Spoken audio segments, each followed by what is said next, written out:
mental bi nga xamante ne wax nañu ko léegi ñu gis de nouvelles têtes également mais ñoo xamante ne également bougé wuñu ci poste ministériel yi nga xamante ne ñoo ngi fa woon mun nañu wax ne su bougement di am quelque rek ñoo ci jóge mais c'est un gouvernement quand même de 39 membres Pape Sané.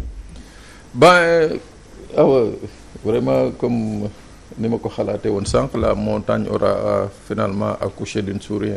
Il y a pas eu mais si. Pas de grande surprise. Non amul sax surprise pour dire. Bon à part bu ñu noté peut-être le retour de Matar Cissé. L'entrée de Thérèse Faye et de Modou Diagne Fada. Momar Samba RTAS et le nouveau ministre auprès du ministre de l'Intérieur chargé de la sécurité de proximité. Birame Faye, oui. Donc bu weesoo yooyu gisuñu grosso modo li nga xam ne moom lañ doon xaar li ñu doon xaar en fait c'était d'abord l'exigence du moment mooy un ministre de l'Intérieur bi nga xam ne toute la classe politique dana d'accord ni que kii mun na dem organiser des élections yi nga xam ne paisible, transparente et inclusive. Amul. C'est quelqu'un coloré, des pires colorations. Ah ouais? Ah oui. Sidiki Kaba. Parce que nga gis ko mu yore jëmbe mu fa lay Tambacounda di politique. Kooku nañu indi tey membre de l'APR moom nañu indi tey ne ko kaay organiser ay élections muy benn. Ñaar les échecs j'ai dit parce que c'est des échecs les échecs notoires yi nga xam ne kii nekkoon ministre de la justice. Ismaïla Madior Fall gis nañu ni que jëlee nañ ko fa mu nekkoon parce que bu doon lañ ko doon doyee dëgg réussir na ko du fa jógee à quelques mois de la présidentielle jëlee nañ ko fa yóbbu ko fan. Ministère des Affaires étrangères. mu permettre ak Aïssata. mais un poste de. Quel est le but, l'objectif de cette permutation-là? Aïssata jóge fii dem fële, Ismaïla dem at affaires étrangères.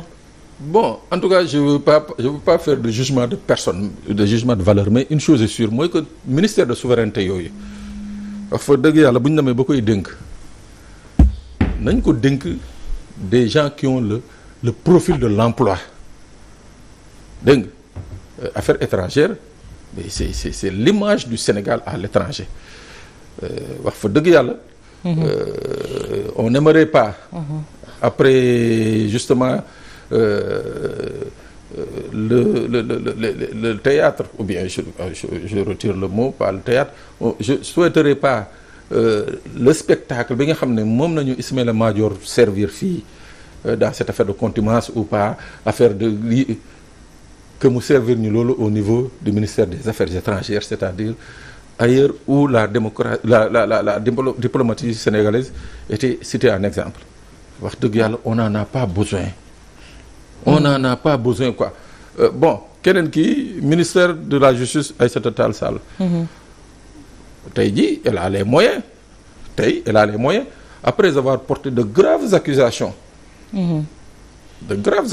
sur nos forces de l'ordre parce que moom moo taxaw fii France 24 ne s'il y a eu des morts lors des émeutes de juin-juillet passé c'est parce que policiers et gendarmes étaient en état de légitime défense. Oui. Donc aujourd'hui ministre de la Justice bras séculier du président de la République dans l'administration de la justice tey elle a les moyens d'asseoir ces accusations donc moi je dis que dans ce gouvernement bi nga xam ne moom nañu installé ku ci nekk excepté Ismaïla Madior tu as le profil à peu près de l'emploi ci li ñu lay doyee ku ci nekk lañ lay doyee rek mission bañ lay doyee nommé nañ la pour que nga exécuter mission boobu quoi. Mais Antoine Diome mi ñu doon wax sànq moo yore pétrole ak énergie tey Pape Moussa soo gisee changements yi am c'est pas des changements majeurs et on peut le dire c'était les postes stratégiques yi ñu doon lim sànq moom moo am quelques musique rek yoo xamante ne am na ci effectivement Pape Sané a raison de dire que ni certains n'ont pas le profil de l'emploi il faut dire les choses telles qu'elles sont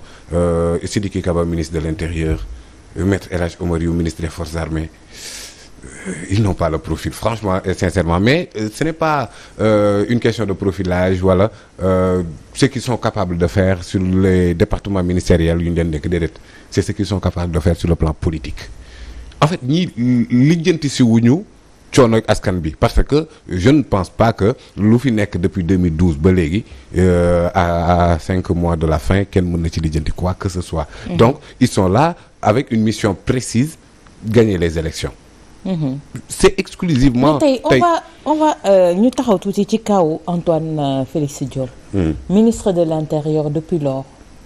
Il a porté beaucoup de combats am yu bëri yoo xamante ne dañ ko doon jeté ci kawam tey jii ñu jëlee ko fa yóbbu ko pétrole et énergie loolu lan lay niru. Il n'a pas bien fait le boulot wala il est remercié par rapport à ça dem si foo xamante ne c'est plus confortable pour lui. Parfois yenn saa yi mën ngay doxalin boo xamante ne nii.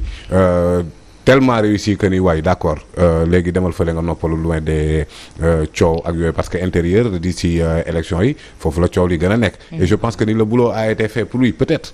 Oui c'est lui qui disait les forces occultes ñu ngi fii nangam donte armée ñëw na ne ko ndono musul demee noonu mais manifestation yi interdiction à tous azimuts les forces de l'ordre il y a beaucoup de choses yoo xamante ne mën nañ ko teg ci passifu Antoine maintenant comme sénégalais yëpp même parfois sax ñoom ci seen biir les coups viennent de partout peut-être il faut le mettre de côté tuuti mais c'est blanc bonnet blanc.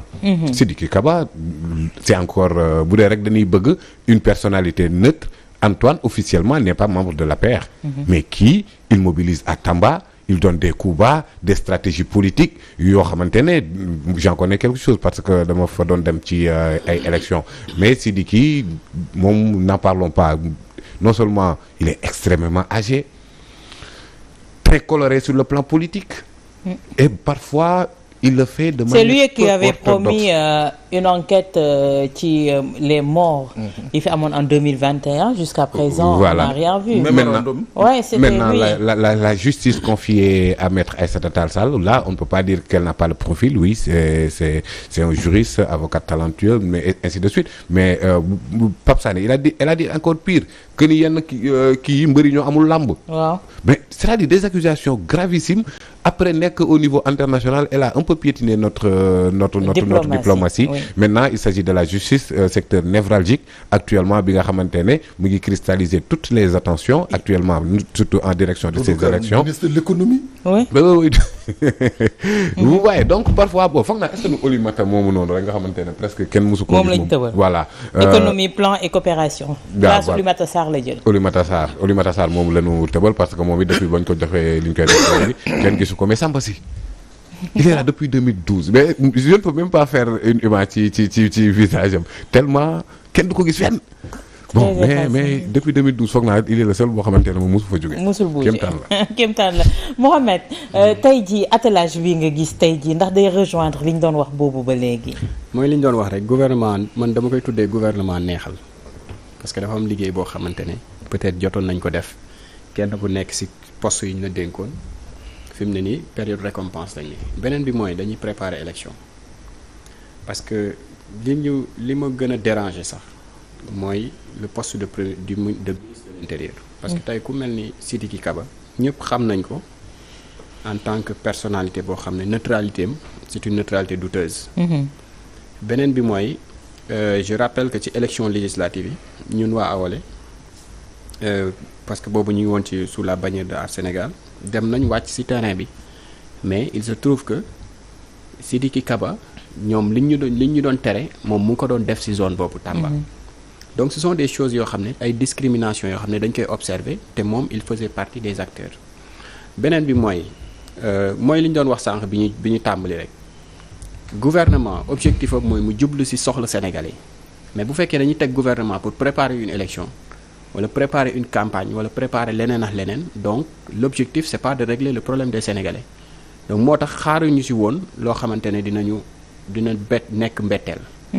mais tey jii avec Sidiki Kaba ndax yaakaar ngeen ne takk der yi ni ñu leen doon toppee bi pas peut-être que dina mesurer par rapport à Antoine Diome. aw ma ci yaakaar parce que boo seetee takk der yi ni ñuy toppee fu ñu jóg ñu topp ñu parce que ñun dañu bëgg a jóg nuyonte sénégalais parce que l'objectif de Abdourahmane Diouf mooy sénégalais fu mu nekk mu jox ko loxo gaa mënul ne dane l'objectif mooy ma nuyu 2 millions de sénégalais. parce que moo nuyoo 2 millions de sénégalais dinaa gagner élection yi ñu ne nag loolu du fi amee. parce que tey ku dem ministère du moins direction générale des élections retirer sa fiche de parrainage war nga am possibilité dem ci sénégalais yi ne leen man dama bëgg a nekk candidat à l'élection présidentielle dama bëgg ngeen parrainer ma. ñu ne ko loolu du fi amee te pourtant en face y a des candidats déclarés de la mouvance ñu ngi dem ci nit ñi di wax ak ñoom di dajale ay parrainage léegi loolu discrimination lay indi ci réew. D'accord. Rupture d'égalité la. loolu bu continuer ci Antoine la amoon Sidiki Kaba ñëpp xam nañ ne dafa am coloration politique amuñu yaakaar ne loolu dina dakk waaye lu ci mënti am ñun dañu nekk candidat déclaré dem fi ñu war a dem retirer fiche. dañuy continuer suñu tournée d'ailleurs Abdourahmane mu ngi ci nord bi mu ngi continuer di wax ak nit ñi mu ngi continuer di nuyonteeg nit ñi. D'accord. voilà loolu mënul ñàkk. D'accord Pape tey jii la même question qui revient tey jii que ñu jël Antoine Félix Diome jëlee ko intérieur yóbbu ko ministère de l'énergie et du pétrole est-ce que c'est pas pour ñu oublier ko tuuti par rapport ak li fi jaaroon depuis 2021 ak léegi ak ki nga xamante ne moo di Ismaïla Madior Fall parce que tey jii suñuy jàpp li xewoon ci xeex 2021 ba léegi sur le plan politique ñoom ñoo nekkoon les bras armés tey jii est-ce que c'est pas pour les faire oublier un peu. Non, pour les faire oublier, c'est-à-dire on les aurait. Que aussi fait rapport bi ñu doon wax par rapport ak ces pays ak yi ni mel yëpp que affaire yi qu'on laisse tasser quoi. Non, ben, oublier, on les aurait fait sortir du gouvernement. Lii, c'est pour service rendu. Le ministère du pétrole, c'est dis donc, quand on nomme ministère du pétrole dans un pays futur pays gazier ou pétrolier, ça va, c'est vraiment un cadeau royal. Ah ouais. Ah ben oui. Hein. C'est pour service rendu. Ah, en tout cas, c'est pour service rendu.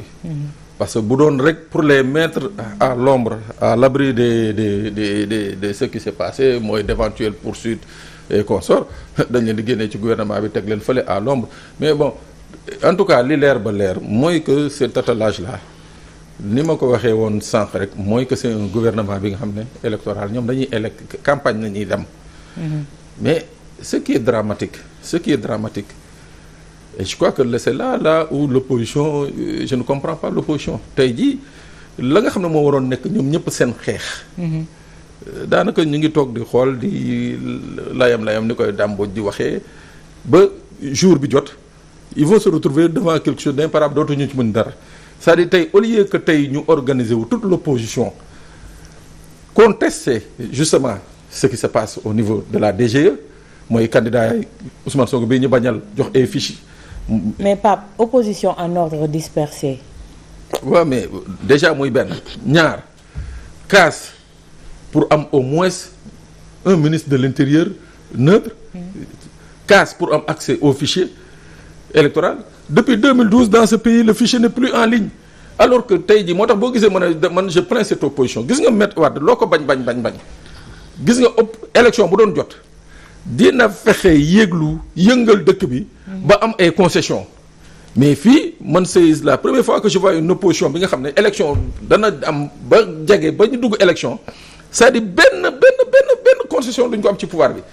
accès au fichier amuñu ko mënuñu ñoom dañuy accepter rek lu leen waaj a teg rek ñu ne gongo nañ dem léegi on va aller le 27 février son candidat là nga xam ne wóor na man bu ñu ma boolee ma parcelle dinaa ko dóor ba toog ci kawam moo. mobiliser na parcelle keroog nag. waaw mais ma ne mobilisation Ndiaga Ndiaye yooyu léegi waajooju mooy toog fii le 25 février ñu ne gagné na au premier tour. presse bi waxuñu loolu nee nañ mobiliser na. waaye mobilisation mais quel est le rapport quels sont ses rapports avec la presse en question. presse bi day wax. yàgg nay wax de di def ngan di titre ngan di une ci journaux yi ay lobby homme d'affaires maraboutique donc c'est-à-dire ña ca kaw moom Amadou Ba téye na leen bu baax mais il n'a jamais gagné un bureau de vote. mais tey attelage bi lan la ko mën a servir ak Pape Sané également li muy wax ne opposition bi c'est laisser faire. Non. mais opposition bi également instant bi lan la ñu mën opposition boo xam te ne instant bi dañ leen dóor marto ba ñu. oui leur objectif c'était de réduire cette opposition à sa plus simple expression. Oui. Mais ils sont allés beaucoup plus loin parce que la plus simple expression de l'opposition n'existe plus. Conférence de presse ñu bañal la ko. ce lieu privé quoi PRP les di cëfal privé foo xamante ne amul autorisation amul dara ñu ñëw barricade leen ne leen doo leen ko fi defee. donc et puis il faut que Sénégal ñu def attention fii amul l'opposition il y a des oppositions parce que ñoom ñëpp bu doon benn bloc bu homogène benn bloc bu monolithique pour reprendre une expression du géologue Macky Sall yooyu amu fi parce que à chaque fois ku am problème rek yow yaay régler sa problème. tey docteur Abdourahmane Diouf bu ñu ne ko doo dem fii ñoom waa Awala ñooy nekk au front bu ñu jàppee Ousmane Sonko waa Pastef ak ses souteneurs ñooy nekk au front bu ñu recalé Bougane Gueye Dany waa gëm sa bopp ñooy parce que ku ci nekk dañ lay bàyyee ak sa problème alors que la daloon démb. bataille commune la waroon nekk. voilà justement c'est-à-dire si ils avaient mené des batailles yoo xamante ne ñoo koy bool tey jii nii ñu ne duñ jox Ousmane Sonko fils de parrainage ñoom ñëpp bàgg seen baaraam ne kenn jëlul. Ouais. Ils seront obligés de revenir en arrière par force mais gars yi dañuy jël dem donc ku nekk yow sa posture ak li nga xamante ne jàpp nga ne mooy sa stratégie pour sortir de l'ornière loolu ngay def loolu tax nag cette division de l'opposition à cela s'ajoute yeneen opposition boo xamante ne pouvoir bee ko créé dem ne ko demal Sonko lu ji ben finalement on ne sait plus qui tey jii attelage gouvernemental ça ne peut servir à rien gisuñu benn fait majeur ay changement amu ci ñu ci bëri ils sont restés à leur poste est-ce que ça valait la peine tintamarre bi yëpp entouré non cristalliser l'attention sur lui et son candidat mais amul gouvernement boo fi mënoon a andi boo xamante ne dina décisif ci élection yi nii parce que élection yi ñu jëm c'est un rendez-vous d'un homme avec le peuple ce n'est pas d'un gouvernement ce n'est pas une élection de liste ce n'est pas une élection collégiale donc fi mu toll nii Amadou Ba kese son image gouvernement bi d'accord ils auront des moyens ainsi de suite yooyu yëpp dëgg la mais c'est Amadou Ba intitut personnel. Voilà rapidement en une minute waxtu bi xoj nañu Mouhamed Pape dit que l'opposition en ordre dispersé tey jii li ngeen waroon xeex yëpp déjà en amont xeexu leen ko avant ngeen di agsi fii. waaw parce que damay rappeler rek opposition bi comme ni ko Pape Moussa waxee léegi opposition def bloc monolithique ci àddina amul parce que y a des oppositions. bloc pour xeex.